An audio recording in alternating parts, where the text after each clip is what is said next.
Des dizaines de milliers de Géorgiens dans les rues de Tbilissi pour dire leur soutien au projet d'adhésion à l'Union européenne.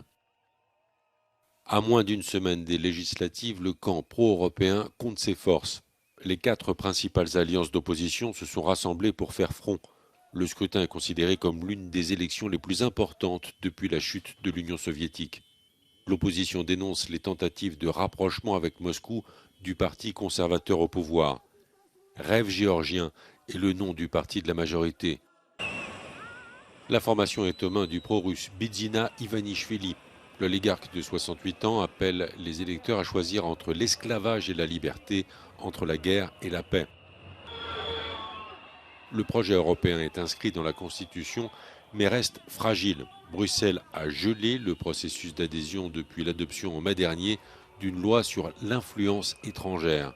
La loi est copiée sur la législation russe et permet de réprimer les voix dissidentes.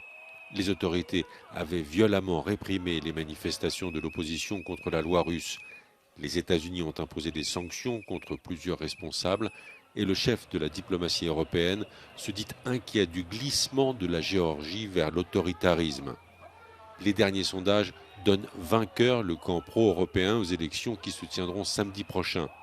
La présidente géorgienne Salomé Zourabichvili est du côté de l'opposition et selon elle, la mobilisation montre que la Géorgie a déjà gagné et qu'elle va réintégrer l'Europe.